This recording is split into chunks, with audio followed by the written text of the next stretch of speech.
इस वक्त दोस्तों हमास और इसराइल के बीच हुए समझौते को पूरा करने की प्रक्रिया लगातार आगे बढ़ रही है, जिसके तहत 20 इस्राएली बंधकों की रिहाई के बदले लगभग 2000 फलस्तीनी कैदियों को छोड़ा गया है। आगे बंधकों की अदला बदली को लेकर अमेरिकी राष्ट्रपति ट्रंप ने क्या कहा, इस्राएली प्रधानमंत्री ने क्या प्रतिक्रिया दी, खबरों में हम आपको आसान और सरल भाषा में बताने की पूरी कोशिश करेंगे। दोस्तों मैं हूं सलमान और आप देख रहे हैं दी सलमान हसन।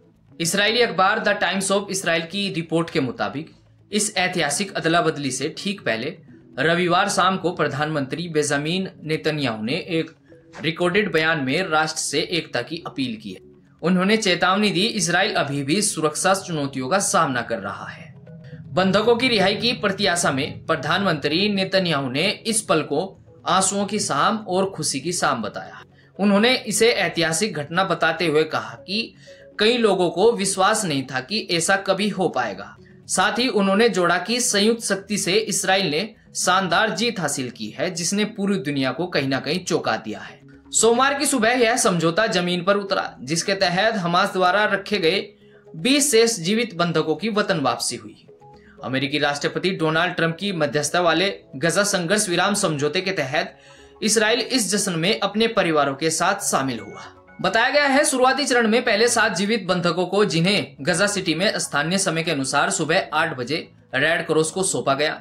इसके लगभग 1 घंटे के बाद उन्हें गजा के अंदर ही इस्राएली सेना को स्थानांतरित कर दिया गया। हालांकि रिपोर्ट्स के मुताबिक इस समझौते का एक पहलू अभी भी विवादों में है। हमास को समझौते के तहत 28 बंधकों, जो अब मौजूद नहीं है, के अवशेष भी जारी करने थे, लेकिन सोमवार को हमास की सैन्य शाखा ने सिर्फ 4 मृत बंधकों के शव सौंपने की योजना की बात कही है। बंधक और लापता परिवार फर्म ने इसे गजा संघर्ष विराम का उल्लंघन बताया है। इस सौदे के तहत इस्राएल ने अपनी ओर से लगभग 2000 फलस्तीनियों को रिहा किया है। अल जजीरा की रिपोर्ट के मुताबिक इनमें से लगभग 1700 वो लोग हैं जिन्हें टकराव के दौरान गजा से पकड़ा गया था। दक्षिणी गजा के खान यूनिस में नासेर अस्पताल के पास आजाद किए गए दर्जनों फलस्तीनी कैदियों को बसों से उतरते देखा गया, जहां स्थानीय लोगों की भारी भीड़ उनका स्वागत कर रही थी। अल जजीरा की रिपोर्ट कहती है कि वापस आए फलस्तीनियों की जांच के लिए अस्पताल में मेडिकल टीम पहले से मौजूद थी, क्योंकि अधिकारियों का कहना था कि कई कैदियों ने इस्राएली जेलों में चुनौतीपूर्ण हालातों में साल बिताए हैं। रिहा हुए एक कैदी सादी अबसूदी ने बताया कि उन्हें हिरासत के दौरान कठिन परिस्थितियों का सामना करना पड़ा। माना जा रहा है कि इस रिहाई में थोड़ी बहुत उलझने भी आई, जिसकी वजह से कई मामलों में रुकावटें देखने को मिली है। इस घटनाक्रम का सबसे बड़ा राजनीतिक पहलू अमेरिकी राष्ट्रपति डोनाल्ड ट्रंप का बयान बताया गया है। ट्रंप ने इस्राएल की संसद नेसेट में एक विजयी संबोधन दिया, जहां उन्होंने नए मिडिल ईस्ट की ऐतिहासिक सुबह की घोषणा की, क्योंकि आखिरी 20 जीवित बंधकों को गजा से रिहा किया गया था। उन्होंने नेतन्याहू को संबोधित करते हुए कहा, आपने जीत हासिल कर ली है। राष्ट्रपति ट्रंप ने कहा कि इन जीतों को पूरे मिडिल ईस्ट के लिए शांति और समृद्धि के अंतिम पुरस्कार में बदला जाएगा। उन्होंने इस्राएल से युद्ध को पीछे छोड़ने की अपील करते हुए कहा कि इस समझौते का समय शानदार है और नेतन्याहू को इसके लिए हमेशा याद किया जाएगा। बंधकों की वापसी पर दुनिया भर में सकारात्मक प्रतिक्रिया देखने को मिली।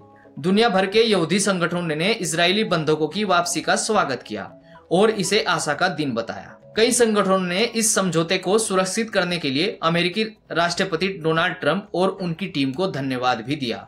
यह ऐतिहासिक अदला बदली अक्टूबर 2023 के टकराव के बाद मिडिल ईस्ट में एक नए अध्याय की शुरुआत मानी जा रही है। अब सभी की निगाहें ट्रंप की शांति अपील पर टिकी है। क्या यह ऐतिहासिक सुबह वाकई क्षेत्र में अस्थायी शांति ला पाएगी? आप क्या सोचते हैं दोस्तों? अपनी राय जरूर बताएं। देश दुनिया से जुड़ी ऐसी ही खबरों के लिए चैनल को सब्सक्राइब करें। आज की रिपोर्ट में बस इतना ही। मिलते हैं नई खबरों के साथ, तब तक के लिए मुझे दीजिए इजाजत।